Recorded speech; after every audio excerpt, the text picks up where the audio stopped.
샘터 가족 여러분 안녕하십니까. 샘터지기 김덕규 목사입니다. 오늘은 마가복음 13장 1절부터 13절까지고요. 제자 중 한 사람이 예수님이 이 땅에 다시 오실 때 어떤 징조가 있겠느냐라고 묻는 질문에 대한 답으로 예수님께서 오실 때 어떤 징조가 있는지에 대해서 상세하게 말씀하고 있습니다. 13장 1절부터 8절입니다. 1절. 예수께서 성전에서 나가실 때에 제자 중 하나가 이르되 선생님이여 보소서 이 돌들이 어떠하며 이 건물들이 어떠하니까. 2절. 예수께서 이르시되 내가 이 건물들을 보느냐? 13장 1절부터 8절입니다. 1절. 예수께서 성전에서 나가실 때에 제자 중 하나가 이르되 선생님이여 보소서 이 돌들이 어떠하며 이 건물들이 어떠하니까. 2절. 예수께서 이르시되 내가 이 큰 건물들을 보느냐?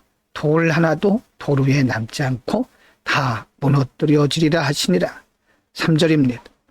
예수께서 감람산에서 성전을 마주대하여 앉으셨을 때에 베드로와 야고보와 요한과 안드레가 조용히 묻되 4절.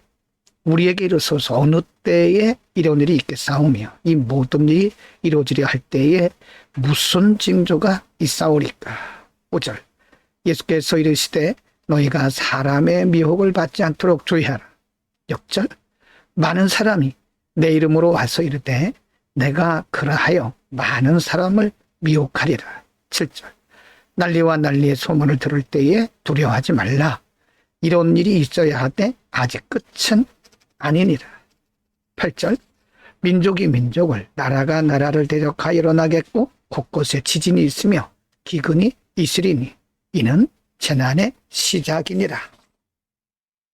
제자 중에 하나가 물어본 것은 이 건물들, 즉 예루살렘 성전을 의미한 거죠.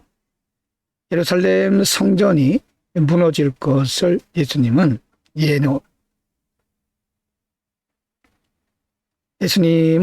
예언을 하셨고요. 그리고 3절에 보면 베드로와 야고와 요한, 사실 제자 중 하나가 예수님께 물었던 것은 예루살렘 성전에 대한 것이었죠. 그래서 예수님은 예루살렘 성전이 곧 무너질 것이다 라고 예고를 하셨습니다. 그리고 3절에 보면 그 이후에 베드로, 야고보, 요한과 안드레가 예수님께 묻습니다. 어느 때에 이런 일이 있겠사오며 이 모든 일이 이루어지려 할 때는 무슨 징조가 있사오리까. 물론 제자들이 물었던 것은 예수님의 재림에 대한 것은 아니었지만 전반적으로 볼 때 이 말씀은 예수님의 재림에 대한 말씀입니다. 재림의 징조. 5절. 예수께서 이르시되 너희가 사람의 미혹을 받지 않도록 주의하라. 그 이유는 6절에 많은 사람이 내 이름으로 와서 이르되 내가 그러하여 많은 사람을 미혹하리라. 마지막 때, 즉 종말의 징조를 말씀하면서 많은 사람들이, 즉 거짓 그리스도, 거짓 선지자, 거짓 선생들이 미혹을 한다는 거죠. 영적 혼돈을 의미합니다. 7절에 난리와 난리의 소문을 들을 때 두려워하지 마라. 8절 민족이 민족을 나라가 나라를 대적하여 일어난다. 이 말은 전쟁, 내전을 의미하는 거죠. 또 말씀하기를 곳곳에 지진과 기근이 있을 것이라고 말씀하면서 이것은 재난의 시작이라고 말씀합니다. 예수님께서 다시 오실 때 이 땅에는 많은 혼돈, 거짓 영들이 혼돈을 이루게 되고 또 지진과 기근이, 자연재해들이 그리고 이곳저곳에서 전쟁의 소식이 있을 거라고 말씀했습니다. 13장 9절부터 13절입니다. 9절. 너희는 스스로 조심하라. 사람들이 너희를 공회에 넘겨주겠고 너희를 회당에서 매질하겠으며 나로 말미암아 너희가 권력자들과 임금들 앞에 서리니 이는 그들에게 증거가 되려 함이라. 10절. 또 복음이 먼저 만국에 전파되어야 할 것이니라. 11절입니다. 사람들이 너희를 끌어다가 넘겨줄 때에 무슨 말을 할까 미리 염려하지 말고 무엇이든지 그때 너희에게 주시는 그 말을 하라. 말하는 이는 너희가 아니요 성령이시니라. 12절. 형제가 형제를, 아버지가 자식을 죽는 데에 내어주며 자식들이 부모를 대적하여 죽게 하리라. 13절. 또 너희가 내 이름으로 말미암아 모든 사람에게 미움을 받을 것이니 끝까지 견디는 자는 구원을 받을 것이다 라고 말씀합니다. 예수님은 자연재해라든지 기근 그리고 전쟁 많은 일들이 이 지구상에 있을 것을 말씀하면서 제자들, 즉 예수 믿는 사람들이 그렇지 않는 비신자들, 나라는 국가 권력에 의해서 많은 핍박과 고난을 받을 것을 예고하고 있습니다. 그러나 그때 무슨 말을 할까 미리 염려하지 말라고 말씀하면서 그때 너희에게 주시는 말을 하라. 말하는 너희가 아니라 성령이라고 말씀합니다.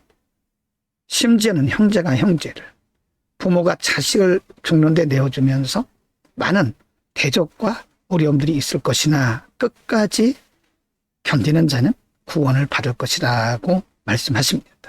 마지막 때를 살아가기가 어렵지만 끝까지 믿음을 지키는 자는 승리한다. 그런 말씀입니다. 오늘은 예수님께서 마지막 시대, 즉 예수님의 재림에 있어서 그 앞서서 일어나게 될 여러 가지 징조들에 대해서 말씀해 주셨습니다. 사회적으로, 정치적으로, 그리고 국가적으로, 민족적으로, 부족 간에 많은 어려움이 있죠. 영적으로 혼돈이 있고 전쟁과 기근이 일어날 것이라고 말씀했습니다. 더군다나 믿는 자들은 많은 핍박과 박해를 받을 것이라고 예고하고 있죠. 예수님 오실 때 이 시대는 참으로 어려운 시대입니다. 어쩌면 지금이 그 시대인지도 모르겠습니다. 우리는 우리 자신의 믿음을 돌아보고 견고한 믿음을 갖도록 해야 할 것입니다. 끝까지 견디는 자는 구원을 받는다고 말씀했습니다. 기도합니다. 걸어가신 아버지, 시대가 가면 갈수록 많은 예수님의 재림의 징조들이 드러나고 있습니다. 시대를 두려워하지 말게 하시고 말씀을 의지하고 성령을 의지하고 충만함을 받아서 끝까지 우리의 믿음에서 승리하게 하옵소서. 예수 그리스도 이름으로 기도드립니다. 아멘.